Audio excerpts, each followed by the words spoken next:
Happy Tuesday, everyone. Happy Tuesday. Happy Tuesday. So today well, first of all, I want to start off with by saying I hope everyone is having an amazing day and an amazing week. There's so much going on, so we want to keep everyone in our thoughts and prayers. Um, but today we are going to be recapping Love and Marriage Huntsville, season 4, episode 9. Y'all, it was quite a bit of an episode, right? So we're going to get into that. But please, before we do that, please like, subscribe, follow me on Instagram, so that you don't miss anything on Instagram as well. And then, of course, guys, you can bless the channel or support the channel at the link that I have below with my information. All right. So let's get into it. I don't want to waste any time because I also am going to hop off of this live and go live again where we'll be discussing the nightcap with Carlos King, the Dr. Heavenly Martell of it all. All right, y'all. So we open up this episode of Love and Marriage Huntsville. Of course, y'all, I believe the episode started with I can't remember if it was Kimmy and Martell's situation, but I do remember Destiny and Tiffany being at the little trampoline or whatever the little place that they were at, and they were discussing. And Tiffany felt as though, um, Destiny kind of egged things on. Now, y'all, I kind of am with Destiny on the fact of why she may have mocked Stormy. The reason why I say that is because she didn't really mock Stormy until after they really had gotten into it. So I've been hearing people say that that was the reason why her and Stormy got into it, but they got into it before she started mocking her. She mocked her, and Destiny mocked Stormy in response to what Stormy had to say. So I think we need to go back and look at that again because I know there were a lot of people who had thoughts about that. But for me, I think that it was only in response to what Stormy had to say. Again, Stormy should not have been at that Valentine's event. Or Galentine's event. I'm just gonna go ahead and say that again, y'all. She had no business being there. But anyway, they have that conversation, and she honestly asked her if Destiny if her and Mel will ever be in a good place again. And then of course, that the answer to that question is probably going to be asked multiple times throughout the season, right? Because the storyline is the beef that she has with the other cast members, right?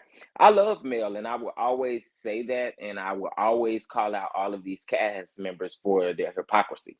Y'all now do it's coming back to me how the episode started. The episode actually started with Tisha and Marcel, where of course Tisha had pulled up to Black to have a conversation with Marceau. Y'all, Marceau, I don't want to give him too much attention because I honestly believe, and I said this in my last Love and Marriage Huntsville review, that I believe that this is just a storyline because I believe that this may have already happened. and it's just now coming out, right? I don't believe that this is currently something that is going on. Do I believe that Marceau is a cheater? I just honestly, I can't really say. I just believe Marceau is very manipulative. He's very manipulative with his words. He skates around questions where you may have doubts. And I feel bad for Tisha. It's not even a sense of I feel like she's weak or anything. I honestly feel bad for Tisha. And that's just period, y'all. I really feel bad for Tisha. So he tells Tisha that he did meet with a friend. I can't remember the exact name of the friend that he met with, but he met with a friend. So he admits to that, which I don't think he would have admitted to meeting with a friend had Tisha not said that Miss Wanda told her that, right? Um, and again, I think that Marcel has a way with his words. And the way with his words is Tisha is going to believe her husband.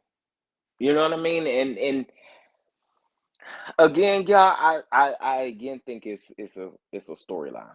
That's just me. That's just me, and that's my thoughts. That's I have my opinion on that. I honestly believe it's just a storyline. Okay, so next, of course, then we have the scene of Destiny and Tiffany. Tiffany even says that she was kind of blanked out at the Valentine's Day, and we as the audience forgot she was even her child because she didn't say much, so we forgot she was there. So after that, we go into this situation where last week, if you all remember, um, Maurice tells Kimmy that if Melody doesn't come to Jalen's housewarming party, that Martell should be invited, right? But Kimmy feels as though Martell brings on a lot of baggage with him, and she doesn't really want him around. She feels like she maybe can't go against the grain with anyone else, but she can protect her peace and what's around her. That's what Kimmy's ideal of this is. You all have to also remember Kimmy defended Martell. Kimmy has always defended Martell, even to Melody, when she told Melody that she felt like Martell was a good guy. I feel like Kimmy really does see the good in Martell. Martell has brought this amongst himself, but I'm not gonna lie to you all. If I was Martell, I would feel some type of way. That's just period point blank. You want my gift and you want all this, but you can't invite me. Now again, Martell has done this on his own. And we do have to remember that. But in this group, if I was Martell, I would feel some type of way. And that's just a human aspect, a human quality there, right? So Martell meets up with Kimmy and Maurice. And Kimmy's thing is she feels like Martell brings a lot of drama because he should not have commented on the picture that Marceau posted of the Atlanta trip, right? Now, I want y'all to remember something. Do you remember? I think it was about 2 episodes ago, or maybe last episode, when Martell met with the Whitlows. And Martell met with the Whitlows and told the Whitlows that he was planning another guy's trip 2.0 to Atlanta for his wine tasting or wine event, right? Now, y'all, I think that's a big old mistake for Martell to be doing, but I mean, the passive aggressiveness that we're getting, and the reason why I call it passive aggressiveness is because he hasn't mentioned it to anyone else. And so now Kimmy's defense on why Kimmy feels the way that she does feel, I feel like now is so accurate because Martell has not shared the guy's trip with the other men as well as their wives. And I think that is a big problem because since the picture was posted and since Martell commented on the picture, Martell wants the drama. So let's give you what you're looking for, right? But I think that it's going to backfire in his face because as we can see, Kimmy is pretty stern about how she feels. She doesn't want Martell around if Martell is going to argue with Melody, and they can't be in the same room. And of course, we all know that Melody doesn't want to film with Martell, so it would have to have been behind the scenes. The producers would have had to tell Martell would have had to tell Mel if or tell Martell if Mel wasn't going to show up, then Martell would have been there. And I just believe that that would have been a production stunt. I don't believe that that honestly would have been by choice. I believe that would have been a production stunt. Somebody has to be there. One of them has to be there, right? So, of course, that conversation ends. And I really give it up to Martell because I kind of feel like when Martell gets it from another woman, I feel like Martell receives it well. If it's Melody or if it's someone who holds a dear place in his heart, doesn't accept it well. But if you really think about it, the conversation that he had with Kimmy, he took that conversation well, in my opinion. Also, the conversation that he had just in general about himself, he was defensive. He was very defensive, but I think Martell understood what was what was to take place. Okay. So they in that conversation, they're not on any bad terms or anything like that. But here we go with the housewarming party. Now, of course, we have a show to produce, and everybody loves Jalen. So everyone was at the party, including Miss Wanda, honey. Miss Wanda had to come in and set the record straight. But before Miss Wanda enters in and sets the record straight, Kimmy kind of feels like Stormy and Destiny need to have a conversation, right? And they do. They have a conversation. Both of them agree that they can sit down and have a conversation. But what I will say is,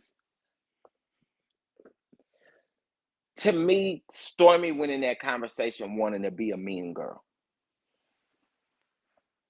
Already in that conversation, the reason why they got into it was because Stormy felt like she needed to add her 2 cents into something that had nothing to do with her. So not Mel, I'm sorry, Destiny retaliated to that, right? They're having a conversation, and I do agree that when Destiny said sweetie, the way that she used it was to kind of come at Stormy a little sideways. How Stormy delivered her response to her saying sweetie, because Destiny said, I don't start things, sweetie. So they could come out passive aggressive to someone, right? And we always say that we can't determine someone's reaction on how they receive certain things. So to me, Stormy went in complete defense mode when she said that. But we have to admit that when Destiny did say that, she said that in a passive aggressive way. That conversation didn't go well, right? They didn't get anywhere. But they were both shocked as to the fact, and I think had Stormy just mind her business, they would be in a much better place. But of course, we have a show to produce. Isn't that right? We have a show here. We have a show here. So then in comes the storm of Miss Wanda, honey. Miss Wanda comes in and sets the record straight, y'all. Miss Wanda comes in and she says, I got a problem with you and you and you and you and you because y'all was talking about my baby. Now, y'all, I'm going to say this. We already know Wanda is going to ride for Tisha like none other, right? And since Tisha feels like Mel is trying to destroy her marriage, I think Wanda is going to come at Mel harder, right? I think Wanda is going to come at Mel harder for that particular reason. Also, I believe the reason why Wanda is coming at Mel so hard is because of the relationship that so-called Mel and Kiki have, cousin Kiki. Okay, because cousin Kiki came guns a blazing. Now I can't lie about that. Cousin Kiki came ready for the fight. Okay, so let's be clear about that. Cousin Kiki came ready. Wanda's sitting on the couch and she tell everybody that she has a problem with them, right? She tells everybody that she heard what everybody had to say, and she heard that Melanie had some things to say about Tisha as well from cousin Kiki. My little niece came and told me. Now, why your niece gotta be little though? She grown, ain't she? Anyway, y'all know I love Miss Wanda's country accent. But anyway, because I'm country too, but I do pronounce my words a little bit better. But anyway, the shade. But anyway, so Miss Wanda tells everybody that she already told Tisha, you don't mess with Nam B that buy shoes that don't come in the box. Y'all, I have never heard of that saying before, but Wanda is stern on that. And whoever told her that, she is sticking beside it. And don't tell her nothing different, okay? She told Tisha, and Tisha better listen, along with everybody else that was in that room, right? Kimmy says it ain't gonna be none of them B words off up in her. Wanda says it again. Now, in steps in Jalen. Jalen has to defend his mom. And I feel like in defense of his mom, I feel like Jalen did well, right? So y'all, that just kind of wraps up the episode. You know, Wanda came in the guns a blazing, and everybody kind of feels like, you know, Tisha's a little naive in the situation. However, I feel like this season, I feel like the reunion for this season of Love and Marriage Huntsville is going to be on fire. Y'all, we have so many questions that we have to get to the King, Carlos King himself. I'm not sure if he'll be hosting this season's reunion, y'all, but I'd have to say we're in episode 9. I'm not sure how many episodes Love and Marriage Huntsville was contracted for on the OWN network, but I will say I am super excited that Love and Marriage Huntsville is delivering, right? It's a lot of drama that we're probably not necessarily interested in, but I also feel like it is something that will help us. Okay. So y'all, I appreciate for tuning in to the live. I hope that you all have an amazing rest of your day and tune in for the live in about, I'd say about 11 minutes for the recap of Nightcap with Carlos King. The Nightcap with Carlos King recap with Dr. Heavenly and Martell. All right. Y'all have a great rest of your day. Please like,